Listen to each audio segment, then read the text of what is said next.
लोकसभा में दिया हुआ जो हिंदू हिंसक बयान है ना, वो किसी तरीके का कोई बयान दिया हुआ नहीं है, वो एक तरीके का प्रयोग था। जो 2012-13 में ये पीसीटीबी बिल लाना चाहते थे, कांग्रेस पार्टी लाना चाहती थी कि देश में कहीं भी दंगा होता है तो उसका जिम्मेदार बहुसंख्यक समाज होगा। तो वो ये दिखाना चाह रहे थे कि अगर मैंने ये बयान दे दिया तो हिंदू उत्तेजना में कुछ ऐसा करेगा कि उनके ऊपर ऐसे आरोप लगेंगे, बम लगा के फट जाते ऊंचे पैजामे वाले, टोपी वाले, उन पर चर्चा नहीं कर रहे। वो मानवता को 57 देश शर्मसार कर रहा है, चाहे ईरान हो, इटली हो, अफ्रीका हो, अफगानिस्तान हो, बांग्लादेश हो, कोई भी देश हो, वहां पर चर्चा नहीं कर रहे। चर्चा किस बात का कर रहे कि इतना बड़ा बहुसंख्यक पे आरोप लगा के और खुला मंच से कह रहे लोकसभा में कि मैं बहुसंख्यकवाद के खिलाफ हूं। फिर भी हमारे देश के दोगले हिंदू और दोगले सेकुलर हिंदू, उनको समझ नहीं आ रहा। नहीं, देश की एकता को, अखंडता को चूर चूर करने के लिए, सत्ता पाने के लिए कांग्रेस किसी भी हद तक जाती है और वो काम कर रही है। एक ऐसा प्रधानमंत्री मिला तुम्हें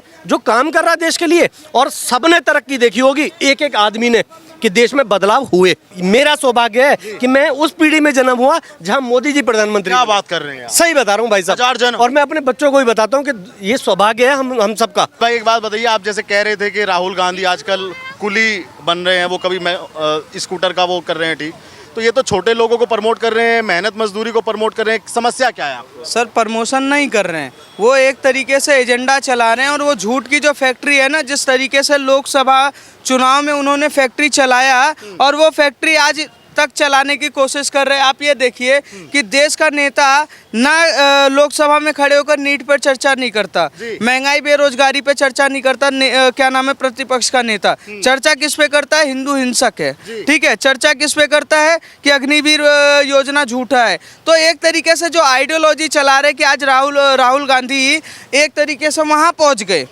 मणिपुर, ठीक है, हाथरस पहुंच जाते हैं। पर बंगाल में वही कांड होता है, मणिपुर जैसे से भी खतरनाक हुआ, पर वहां पर वो उनको जाने में दिक्कत है। यहाँ तक कि ट्विटर भी नहीं खोल पाए। जो लोग कहते थे लड़की है लड़ सकते हैं, ठीक है, उनका भी ट्विटर नहीं खुला। मतलब ये कि इंडिया गठबंधन में जो पार्टी है हम उसका विरोध नहीं करेंगे, और जो इंडिया गठबंधन से बाहर है हम उसका विरोध भी करेंगे, कपड़े भी फाड़ देंगे, नंगे भी सड़क पे घूम जाएंगे, क्योंकि वो देश की बेटी नहीं है। इंडिया गठबंधन वाले उत्तर प्रदेश की बेटी को उत्तर प्रदेश की तरह देख रहे हैं और मणिपुर वाली को मणिपुर की तरह, पर बंगाल वाले को अपनी बेटी नहीं मानते। क्यों? क्योंकि ममता बनर्जी को मौसी मान के बैठे हुए हैं, ठीक है। यही कांड तमिलनाडु में ममता, क्या नाम है, मायावती के पार्टी का जो नेता, प्रदेश नेता भी मारा जाता है। तो क्या राहुल गांधी विरोध प्रदर्शन करते हैं या वहाँ पर किसी तरीका ट्विटर करते हैं? झारखंड में यही होता है। उसके बाद आपका केरल में डेली लव जिहाद से लेकर हिंदुओं का नरसंहार कर रहे, कोई चर्चा नहीं है। सिर्फ हिंदुओं का विरोध करने के लिए एक एजेंडा चला रहे हैं कि वो ये दिखाना चाह रहे हैं कि हम कुली बन रहे हैं। हजारों करोड़ों का घोटालेबाज का कुली बन रहा है, कुली बन रहा है। तो लॉजिक आप ये सोचिए, किस बात की लॉजिक है कि वो घोटालेबाज कुली कभी बन जाता है, कभी मैकेनिक बन जाता है, तो कभी कुछ बन जाता है, कभी मोटरसाइकिल सेट करने वाले बन जाता है। तो आप इससे ये अंदाजा लगा सकते हैं कि राहुल गांधी कितने बेताब हैं कुर्सी के लिए, कि कुर्सी मिल जाए और फिर हम हिंदू हिंसक वाला चर्चा स्टार्ट कर देंगे। मतलब तरक्की के लिए उनके मन में बात है कि भाई देश की तरक्की करना है, कुर्सी पे बैठ। लोकसभा में दिया हुआ जो हिंदू हिंसक बयान है ना, वो किसी तरीके का कोई बयान दिया हुआ नहीं है, वो एक तरीके का प्रयोग था। जो 2012-13 में ये पीसीटीबी बिल लाना चाहते थे, कांग्रेस पार्टी लाना चाहती थी कि देश में कहीं भी दंगा होता है तो उसका जिम्मेदार बहुसंख्यक समाज होगा। तो वो ये दिखाना चाह रहे थे कि अगर मैंने ये बयान दे दिया तो हिंदू उत्तेजना में कुछ ऐसा करेगा कि उनके ऊपर ऐसे आरोप लगेंगे। पर सनातनी है, हमारे मन में शांति है, हमारे मन में ओम बसते हैं, हम महादेव को मानने वाले, राम को मानने वाले, हमारे लिए मानवता सर्वोपरि है। जब जिस जो मानवता को शर्मसार कर रहा है, जो कुछ मतलब नारे लगा के, बम लगा के फट जाते ऊंचे पैजामे वाले, टोपी वाले, उन पर चर्चा नहीं कर रहे। वो मानवता को 57 देश शर्मसार कर रहा है, चाहे ईरान हो, इटली हो, अफ्रीका हो, अफगानिस्तान हो, बांग्लादेश हो, कोई भी देश हो, वहाँ पर चर्चा नहीं कर रहे। चर्चा किस बात का कर रहे हैं कि इतना बड़ा बहुसंख्यक पे आरोप लगा के और खुला मंच से कह रहे हैं लोकसभा में कि मैं बहुसंख्यकवाद के खिलाफ हूँ, फिर भी हमारे देश के दोगले हिंदू और दोगले सेकुलर हिंदू उनको समझ नहीं आ रहा। नहीं, राहुल गांधी तो रोजगार देगा। 14 राज्यों में सरकार होने के बाद भी वो खटाखट नहीं दे पाता, ठीक है। 14 राज्यों में सरकार होने के बाद इंडिया गठबंधन की 70% आरक्षण नहीं दे पाते। 14 राज्यों में सरकार है, उन 14 राज्यों का मापदंड उठा के देखिए कि देश में सबसे ज़्यादा महंगाई वहाँ पर, सबसे ज़्यादा बेरोजगारी वहाँ पर, सबसे ज़्यादा दंगे वहाँ पर, फिर भी राहुल गांधी खड़े होकर बकवास कर रहे, झूठ बोल रहे और हमारी देश की जनता उसको फैक्ट चेक नहीं कर रही है। सबसे बड़ा इसमें अगर किसी का फॉल्ट है तो वो आप लोगों का है, ठीक है। वहाँ पर बैठे हुए लोग मोदी की ऐसी बुराई करते हैं, अरे ये 10 लाख का सूट पहन के आया। आप चर्चा करिए ना, करोड़ों का जो घोटालेबाज जो है उन पर चर्चा करिए, क्योंकि फैक्ट चेकर जरूरी है। और इस देश में राहुल गांधी जैसा नेता देश के लिए दुर्भाग्य है, क्योंकि वो पहले तो पप्पू ही था, अब वो पप्पू झूठा हो गया है। और उसको नरेंद्र मोदी ने लोकसभा में एक बात बोल दिया है, ऐसा बोल दिया है कि पहले मंद बुद्धि को हम माफ कर देते थे, हम समझते थे कि मंद बुद्धि बालक है, पर अब माफ नहीं करेंगे, अब कार्रवाई करेंगे। और हम भी माननीय प्रधानमंत्री से मांग करते हैं कि पप्पू बौरा गया है, देश में प्रयोग सहयोग का तैयारी कर रहा है। कहीं हो सकता है कि वो दंगे करवाए, कहीं हो सकता है वो फसाद कराए। देश की एकता को, अखंडता को चूर चूर करने के लिए, सत्ता पाने के लिए कांग्रेस किसी भी हद तक जाती है और वो काम कर रही है।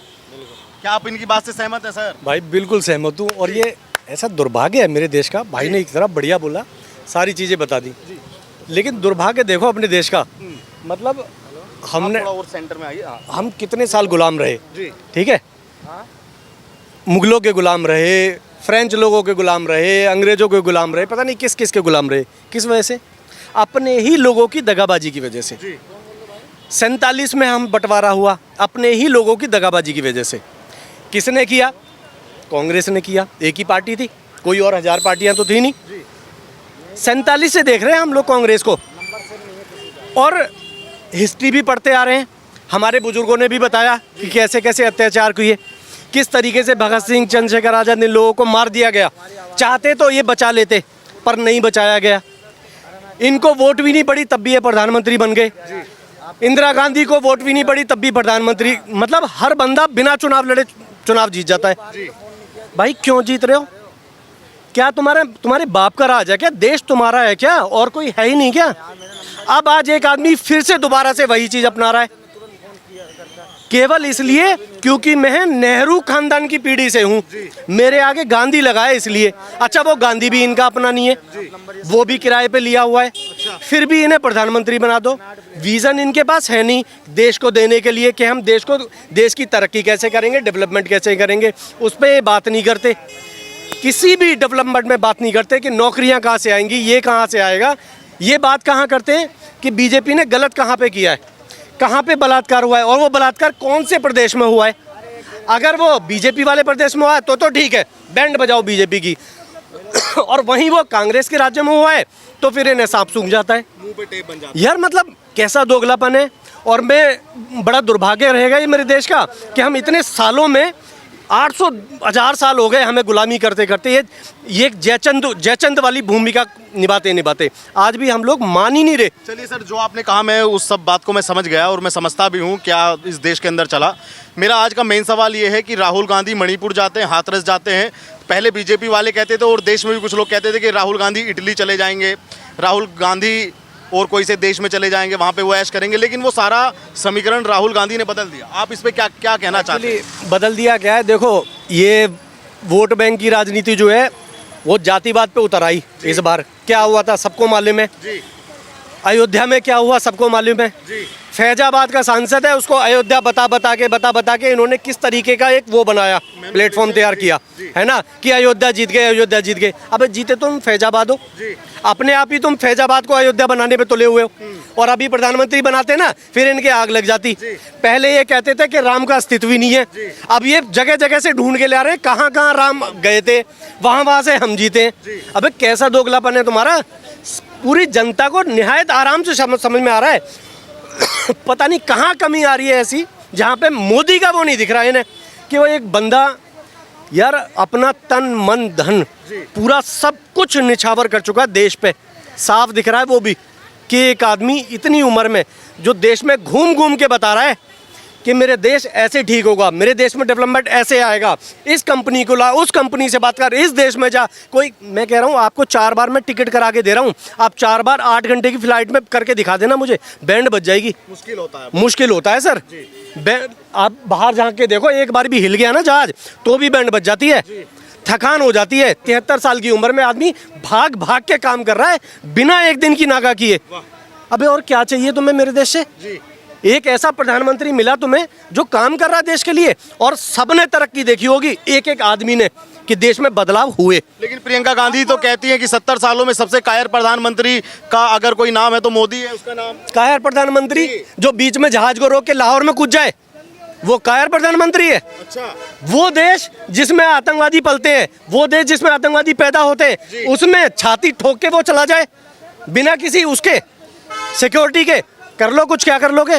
उसको आप कायर बता रहे हो? कैसा क्या? पूरे यूरोप ने बोल दिया था कि इससे तेल नहीं लेना जी। क्या किया हमने? तेल लेंगे हम, लिया हमने। पूरे यूरोप ने क्या कर लिया? पूरा यूरोप भी साथ पीछे चला ना राजघाट पे। बिल्कुल चला। फिर और कैसा प्रधानमंत्री चाहिए? उस आदमी को तुम कायर बता रहे हो? कायर तो तुम हो, जाओ ना कायर। अगर तुम कायर नहीं हो तो जाओ बंगाल में, जाओ ना। बंगाल में क्यों नहीं जाते हो? उन गलियों में जहां औरतों की इज्जत दांव पे रखी जाती है, खून खच्चर हो रहा है। क्यों नहीं जाते? क्यों नहीं जा रहे थे राजस्थान में जहां एक 13 साल की लड़की को तंदूर में फूंक दिया गया? क्यों नहीं गए थे वहां पे? वहां ये बेटी कहाँ चली जाती है? क्यों नहीं केरला की उन गलियों में जाते जहां हिंदुओं को मारा जाता है? वहां क्या हो जाता है भाई तुम्हें? केवल तुम उसी जगह जाते हो जहां पे बीजेपी की राज में गलत हो रहा है। नहीं यार, उस जगह जाते हैं जहाँ पे दोगले हिंदू रहते हैं, ये जहाँ सेकुलर हिंदू, ऐसे हिंदू जो जिनकी चड्डी भी उतर जाए ना तो भी वो कहेंगे नहीं चड्डी नहीं उतरी है, तो भी वो इसी की जय जय बोलेंगे। सर ये बताइए कि राहुल गांधी का बदलता अवतार भाजपा के लिए नुकसानदायक है? कोई नुकसानदायक नहीं है। इन्होंने एक्चुअली गलत ले लिया। एक तो सबसे बड़ी कमी ये थी कि हमने वो 99 को 100 में से समझ लिया। वो तो 543 में से थे। तो कहाँ तो ये पास हो गया? पास कहाँ पे हो गया मुझे ये बताओ ना। पास होने के लिए कितने नंबर चाहिए होते हैं? वो आज भी फेल है। आज भी फेल है वो। कहाँ से तुमने ये देख लिया? बस के केवल प्रोपोगंडा चला दिया कि 99 ले आए। अब इन्हें तो 99 भी ज्यादा लगेंगे। जहाँ 40-50 सीटें रहती थी वहाँ 99 आ गए तो इन्हें तो ये तो कूदेंगे ही। अब लेकिन जनता को देखो यार, क्या ये बेवकूफ बना रहे हैं। अयोध्या में इन्होंने क्या किया? एक जाति के नाम पे इन्होंने बांट दिया। उस बंदे को खड़ा किया जिसकी जाति का बहुमत ज्यादा था। ठीक है, वो चीजें देश को नहीं पता चलेंगी, लोग ज्यादा डिटेल में नहीं जाते। ठीक है, आप मीडिया वाले हो, आप पता लगा सकते हो। ठीक है, इन्होंने यादवों का वोट काट दिया, मायावती को चुनाव लड़ने नहीं दिया अच्छे से। ठीक है, वहाँ वो चीज़ें चली गई। अब फिर वो कहेंगे अरे तो यानी कि मायावती के दम पे लड़ते थे। अबे इस देश को तुम ना अगर एक पहुआ पिलाओ ना, उस पर देश बढ़ जाता है। हम अभी वहाँ से उभरे नहीं हैं, हम वही हैं, एक पहुए पे बिकने वाले लोग। हमें वो डेवलपमेंट चाहिए नहीं, हमें वो आदमी चाहिए नहीं जो मेरे देश का विकास करे। हमें तो वहीं उन नालियों में रहना था। हम कैसे भूल जाएं वो सड़कें, गड्ढे वाली यूपी, कैसे भूल जाएं? हमें तो उनकी याद आती है। हमें याद आती है पुलिया पे डकैत खड़े रहते थे, वो लूट लिया करते थे। हमें उनकी याद आती है। वो कहानियां हमें अब भूल गए हम। अब कैसे बच्चों को सुनाएं? हमें तो वो चाहिए। तो देश हमारा यूं गिर रहा है। हमें चाहिए ही एक अच्छा आदमी। इतना शानदार आदमी मिला यार, सौभाग्य है मेरे देश का भाई।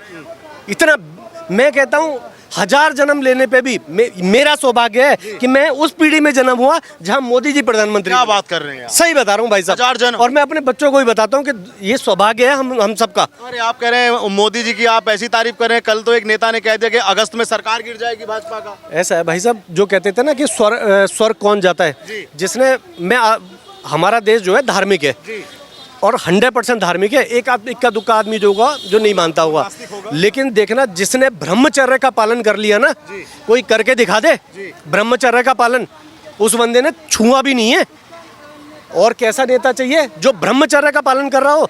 पूरी जिंदगी उसने दांव पे लगा दी, अपने बच्चे नहीं किए, अपनी शादी को दांव पे लगा दिया, अपने माँ बाप से नहीं मिला, अपने भाइयों को किनारे कर दिया एक देश के लिए। और कैसा आदमी चाहिए? राहुल गांधी ने भी तो शादी नहीं की देश के लिए भाई, वो भी कुछ करना चाहते हैं। उनकी बहन कह रही है मेरा भाई तपस्वी है। और क्या चाहिए आप लोगों को? भाई कैसा तपस्वी है? कितना तो पैदल चले वो। पैदल चलने से हो जाता है क्या? तो फिर तो हमारे कावड़िए पैदल चलते हैं, हमारे जैनी मुनि पैदल चलते हैं। बना दो प्रधानमंत्री।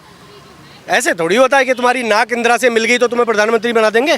तुमने देश के लिए क्या किया यार? देश को बताओ ना कि हम ये करेंगे देश के लिए। तुम वो उस पे बात नहीं करते, तुम भाजपा की गलतियां गिनाते हो। एक गलती अरविंद केजरीवाल ने करी थी, कुमार विश्वास ने समझाया था तू इसके पंगे मत ले, आज देख लो कहाँ पड़ा है, भुगत रहे हैं ना। अभी अब ये सोच रहे हैं कि अरे ये हार गई, बीजेपी कहाँ से हार गई भाई? अपने दम पे बीजेपी उतनी सीट ले आई जितनी सारे कुत्ते मिलके नहीं ला पाए, और एक शेर उतनी ले आया, तो बीजेपी कहाँ से हार गई? 40 सालों में तरीका आपका विजन है देखने का कि बीजेपी हार गई, बीजेपी कहाँ से हार गई भाई? बीजेपी तो अपना वो ले आई, बशर्ते कि बहुमत नहीं आया प्रधानमंत्री बनने के लिए, वो एक अलग चीज है। लेकिन आप तो सारे मिलके उतनी नहीं ला पाए जितनी वो अकेला ले आया है, उस पर अप्रिशिएट कोई नहीं करेगा। अब क्योंकि एक प्रोपोगंडा चला दिया ना, हम तो 99 ले आए, अबे 543 में से लाए थे तुम लोग। भैया राहुल गांधी अब देश में ही है और वो कह रहे हैं कि हम देश में भाजपा को ऐसे ही घेरेंगे हम, चाहे वो परीक्षा का मुद्दा हो, छात्रों का हो, रोजगार का हो। देखिए, घेरने की आज से बात ये करनी नहीं, राहुल गांधी 2014 से ही कर रहे हैं कि हम ये कर देंगे, वो कर देंगे, बीजेपी को हरा देंगे, बीजेपी को भगा देंगे। कांग्रेस कहती है अब कि हम क्या कहते हैं आरएसएस मुक्त कर देंगे, हिंदू मुक्त भारत बना देंगे, हम ये कर देंगे, वो कर देंगे। अरे भाई क्या कर रहा है? कुछ नहीं कर पाया। 15 साल हो गए, 15 साल में 100 सीटें भी नहीं ला पाया। ऐसी बातें कर रहा है कि बार बार वही बात घुमा के वही। अरे हमारा भी सर दर्द करने लग गया यार इस नेता को देख देख के, राहुल गांधी राहुल गांधी राहुल गांधी। अरे इसे हटाओ यार। उसकी तो कोई न्यूज भी नहीं सुनता है। किसकी? राहुल गांधी की जब अगर न्यूज कहीं आती है ना तो लोग सुनते हैं कि यार हटा हटा यार सिर दर्द हो रही है यार मेरे, वही तो उनके सुन के राजी नहीं। क्यों? नेता प्रतिपक्ष बन गए, पता है कि नहीं आपको? वो कुछ भी बन गए सर, ऐसा उसका मतलब मालूम क्या हुआ? इन्होंने कहा मोदी आ जाएगा, संविधान बदल देगा, ये कर देगा वो, इसलिए जनता कुछ। मैं भी गया, हाँ, इसलिए यूपी में उन्होंने देखा है। नहीं एक मिनट बात हो जाने तो, मैं भी गाँव मैं भी उसके बीच में गया हूँ, तो लोगों ने ये कहा कि मोदी संविधान बदल देगा, फलाना कर देगा, इसलिए उनका जो है अखिलेश का जी का और उसका क्या नाम ये राहुल जी का वो परगंडा ये चल गया। मैं बता रहा हूँ क्यों जीतते हैं, समझे? भाई परवेश नाम है मेरा। मैं बस भाई ये कहना चाहता हूँ, वो कुछ भी बन जाए, जो जैसा आपने क्या बताया, क्या बन गया भाई वो लोकसभा में? राहुल गांधी नेता प्रतिपक्ष बन गए। अब भाई वो कुछ भी बन जाए, लेकिन रहेगा वो पप्पू ही रहेगा भाई। वो पजामा पहनना शुरू कर दिया। अरे भाई वो कुर्ता पजामा पहन के जिस इंसान ने हिंदू होके राम मंदिर के विरुद्ध भाई 24 वकील खड़े करा दिए, वो कैसा अपना हिंदू भाई उसे जिंदगी में नहीं देखना चाहता भाई। पहली बात वो हिंदू है नहीं, नफरत है, हिंदू है ही नहीं, हिंदू है ही नहीं भाई वो। भाई आज से पहले मैंने बहुत से मतलब इंस्टाग्राम पे भी रील देखे, क्या कहता है वो, इन हिंदुत्ववादियों को बाहर निकालना है, इसकी भी बस की नहीं है। और इसका कोई वो भी आ जाए, मतलब कोई भी ये वो भी बन जाता ना प्रधानमंत्री, तब भी ये कुछ नहीं करवा पाता भाई। आज के टाइम पे, आज से कम 2-3 साल पहले से भाई हिंदू जाग गया है थोड़ा बहुत, चाहे कितना भी जागा हो। पहले तो सोया हुआ था, लेकिन इस टाइम जागा हुआ है भाई। हाँ भाई। अरे लेकिन राहुल गांधी तो लगातार परीक्षा की बात करते हैं, विद्यार्थियों की बात करते हैं, रोजगार। वो इंटरव्यू तो सही से दे नहीं पाता, उसे तो 10वीं क्लास का बच्चा हरा देगा भाई इंटरव्यू में। वो पढ़ पाता है? वो यूं कहता है इंटरव्यू में, ये चील कौवे यहाँ क्यों घूम रहे हैं, कहते क्यों जिन्हें रोजगार नहीं है। अबे चील कौवे को कौन सा रोजगार मिलेगा भाई?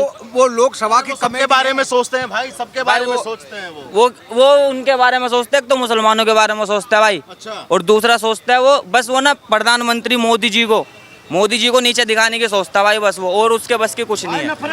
नफरत करता है मोदी से, क्योंकि भाई मोदी ने बहुत कुछ कर रखा है। हमारी अर्थव्यवस्था 5वें स्थान पे, अगर आने वाले टाइम पे भाई 3रे स्थान पे आ जाएगी। मोदी जी ने क्या दे दिया आपको जो आप मोदी जी को अब भाई उन्होंने कुछ भी ना दिया हो भाई, हम अंधभक्त हैं। अच्छा। हमारे लिए बहुत कुछ कर रखा है। अब भाई बंदे बोलते हैं रोजगार नहीं है, साले 10-10 बच्चे पैदा कर लेते हैं, सबके हाथ में ईंट पत्थर दे देते हैं, जीते जीते इनसे संभलती नहीं है हूर, और मरने के बाद भी चाहिए इनको वो क्या कहते हैं 72 हूर। अब बताओ क्या करेंगे? उनने 3 तलाक। भाई साहब मेरा नाम तो मुनाफ है। ओ भाई यस भाई 2 मिनट भाई, उनने 3 तलाक बंद करवा दिए। 3 तलाक बहुत अच्छी है भाई।